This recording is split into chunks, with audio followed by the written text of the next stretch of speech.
Hello, this is the next part of the 2016 Oxford PAT. So this is section B with the physics questions. I'll see how many fit in this video and then put the rest in subsequent videos. We got a ball of mass 100 grams bounces on a hard surface. Every time it hits the floor, it loses a quarter of its kinetic energy.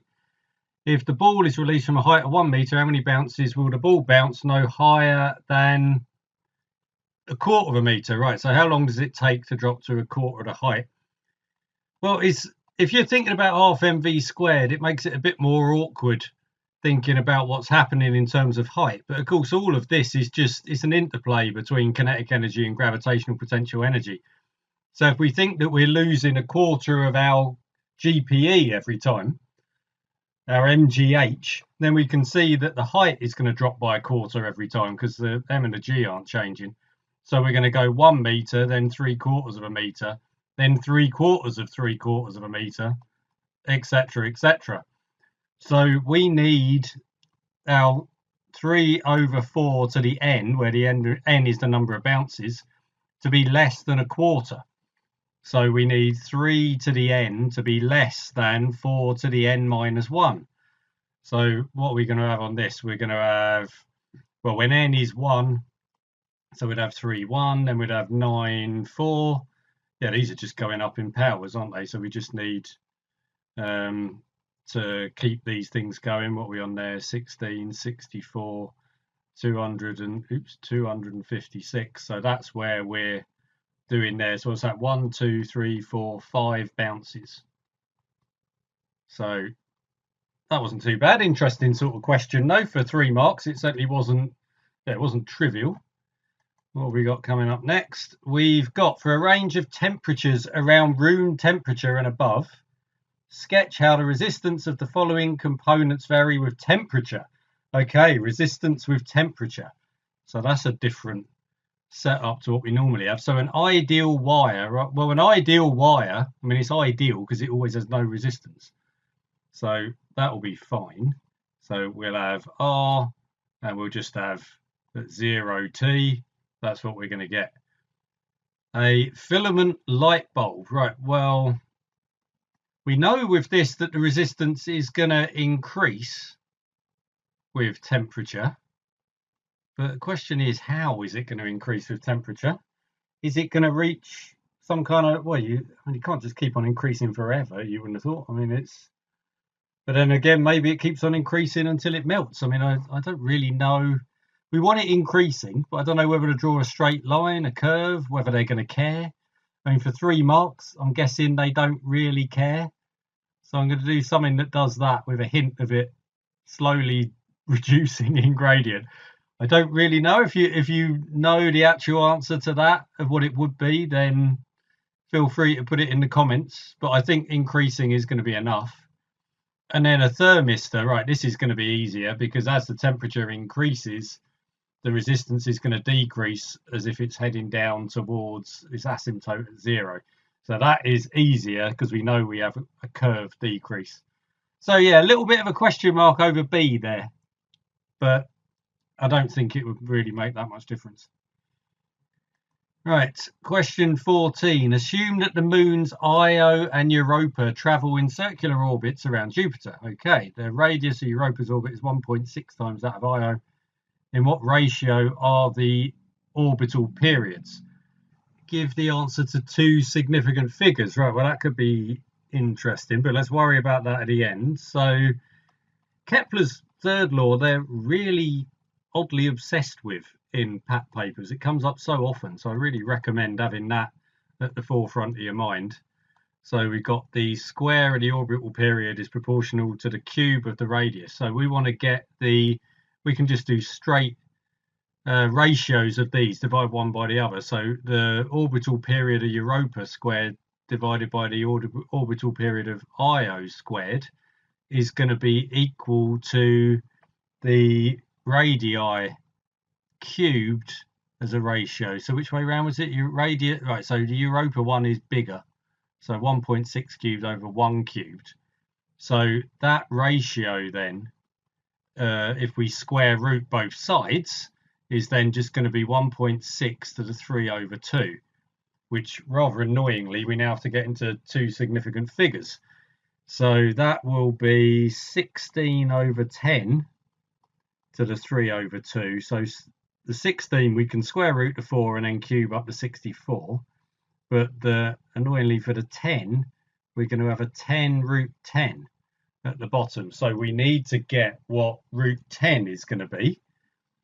So root 10, right, so let's go then for, if we were, well, 30 squared is 900. It's easier to not worry so much about the decimal places. You just sort of work with numbers and then we can worry about the decimal places later on. So if we were then going to do 31 squared is going to be, you've got to add 30 and 31 to get to the next number. Then 32 squared, we've got to add 31 and 32. So that's going to be another 63 on. So 10, 6, oh yeah, it would be 10, 60, 24, wouldn't it? Because that's going to be 2 to the 10. So we're looking as though we're maybe just past halfway. I'll try a 31.6 squared. So that's going to be 31 plus 0.6 squared, which is 31 squared plus 0.36 plus 1.2 times 31. So that'd be 31 plus 31 over 5, which is 6.2. So that'd be 961 plus 37.56, which is, right, so that's pretty close. 998.56. So I'll take that as 31.6. So that was, so what have I just worked out there? That is the square root of 1,000. Oh, which is what this is. Yeah, 10 root 10. Yeah, wonderful. Right, okay. For some reason I'd lost track of what I was actually doing there. So we've got 64 over 31.6. So what's that going to be? So if you double that, we've got 63.2. So we got 2 and then 0. What did I say? 63.2. So 0.8 over 31.6. So that is going to round down to 0 then.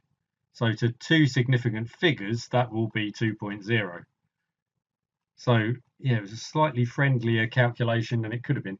If you can't remember the Kepler's law, Kepler's third law is pretty straightforward, because all we're really doing is circular motion. So if you do an mr omega squared is equal to gmm over r squared, then of course omega is equal to 2 pi over t.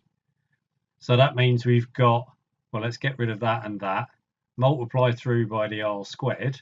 So we've got r cubed is equal to gm over omega squared, which is then going to be gm over 2 pi all squared multiplied by t squared.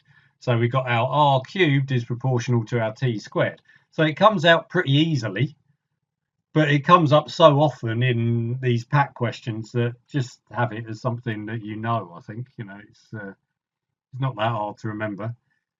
Question 15. A rower wants to cross a river to a point on the opposite bank, directly opposite from where she starts. Distance to cover is 100 meters. Okay, so we've got 100 meters going straight across. Wants to cross in 10 seconds. Okay, the river flows uniformly at 7.5 meters per second. How fast must she row her boat and at what angle relative to the flowing water? Right, so which way? Well, I've written on that side, so let's put the river going that way. So that's at 7.5 meters per second. So we're going to have to go that way in order to end up that way, doing all our vector addition. So we take the two long sides, well, the long side and the river direction to go straight across. So we're going at 10 meters per second here. We got 7.5 meters per second there. So tan theta is going to be equal to Oh, actually, this is going to be fine because we've got a 3 and a 4, so and then a 5. So which angle do we want? How far relative to the flowing water? Right, so it's not that angle. We want that angle is what we want. That's what we want to work out. That's the angle relative to the water. And whichever way you look at it, even if you do it that way, it's that angle. So it's, yeah, that's the angle we want. So that is going to be 4/3, and exact expressions in the simplest terms. And then going the other way is going to be 5 times 2.5. So that's got to be 12.5 meters per second. That's using Pythagoras. Pythagoras. Yeah, so you can just take those factors out, just make it a smaller triangle. So we've got 3 times 2.5, 4 times 2.5. So that must be 5 times 2.5 to keep it in the 3:4:5 ratio. Okay.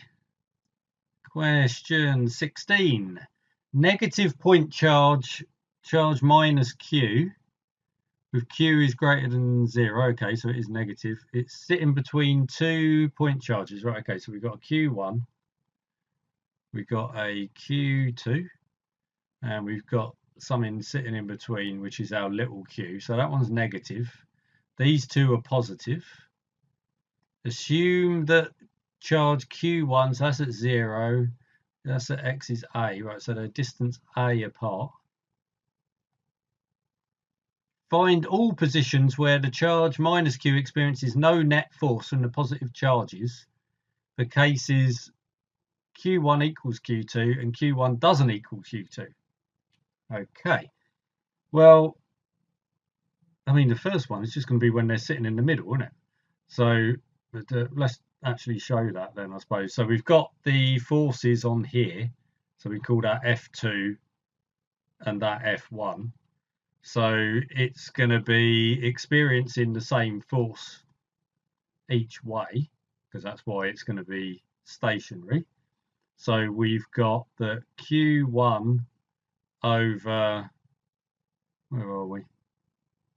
X squared is going to be equal to Q2 over, which way round are we? So that's going to be, which one was X? X is, oh yeah, we're measuring X from there. So that's our X. So that's going to be A minus X squared. Okay, so if these things are the same, so if Q1 equals Q2, then we can say, well, the new denominators must be the same. X squared equals A minus X all squared. So A equals 2X.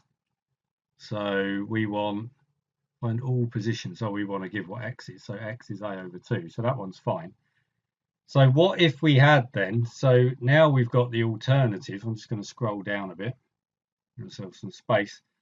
So what if we've got the K lots of Q1 is equal to Q2, then we're going to have the, well, we can cancel the Q's again, the big Q's, but we're going to get that A minus X all squared is going to be equal to kx squared.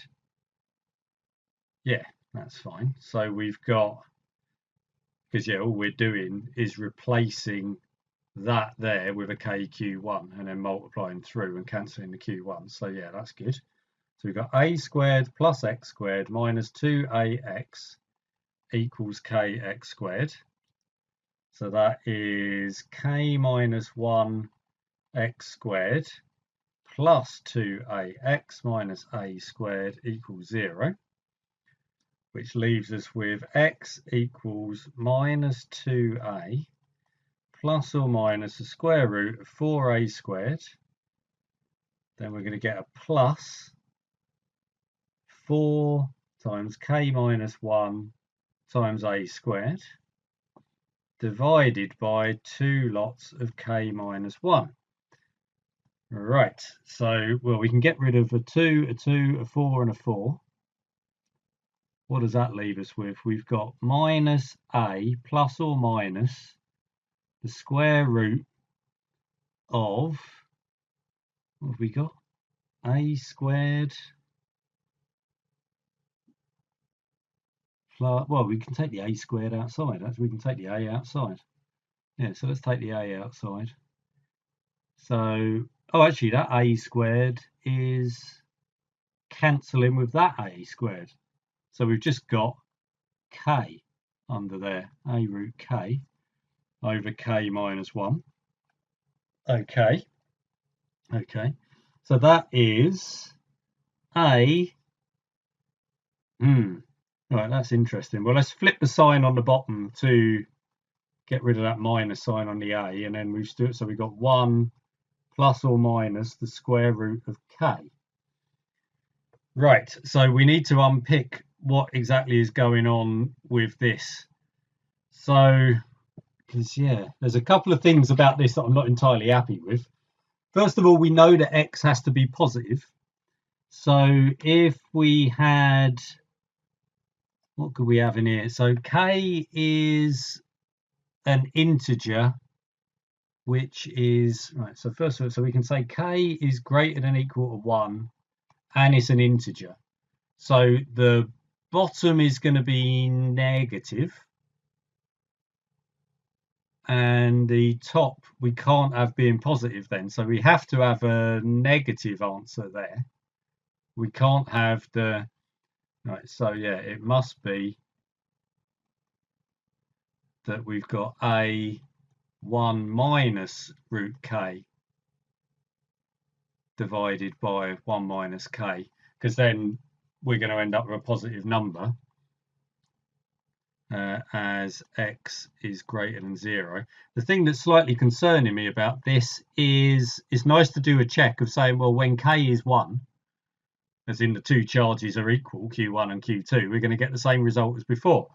So if you've got 1 minus root k divided by 1 minus k, as k tends to 0, not to 0, to 1, then what happens? We're tending towards 0 over 0. So we need to know what's happening. So that's tending to 1 from above. So what we get here, so if we've got these roots, let's make k some squares. So we could have k is 25, 16, 9, we might spot a pattern, 4. And then we'd have the x would be, so that's going to be 1 minus 5. Well, let's do it the other way around. It'd be 5 minus 1, over, which is 4 over 24. So we got a sixth multiplied by a over 6. Then we'd have, this one would be 3 over 15. All right, so we've got a 5. And then we'd have, on this one, we'd have, yeah, we'd have 2 over 8. We'd have a quarter, we'd have a third. So it's certainly tending towards a half. So let's just do, what if we had something in between? What if we had 1.21? Then the root of that would be 1.1. So we'd have 0.1 divided by 0.21. Is that right? No, 1. Yeah. So we'd have 0.11 divided by 0.21, which is 11 over 21. So yeah, we're getting closer to a half, right? So I'm quite content that that does reduce down to what we had in the first case. So what did actually want on this? So they want the, oh, what is the physical significance of your unused solution in that second part? Right, so we've rejected the plus bit because x has to be greater than 0. So when you do have a plus, that just means that x is negative. So the meaning of the rejected solution is going to be that we're not in between Q1 and Q2. So we've said that Q2 is the bigger charge. So you could have a position this side of Q1 where it's closer to Q1. So that balances out, the charge. You need to be closer to Q1 whatever happens because it's got lower lower charge, but you could do it on this side or you could do it on that side. We don't have the option of that when they're equal because you have to be in the middle. So that's the significance of that one. It's the time when x is 0. So we'll be saying that that solution is for x is less than 0, i.e. q to the left of our positive charge q1. Right, that was a pretty tough question, I think. There was a lot going on there. We had some awkward numbers and things to deal with. So I'm going to leave this video here then, because we've gone through the first, whatever it is, 6 questions. Come back in the next one.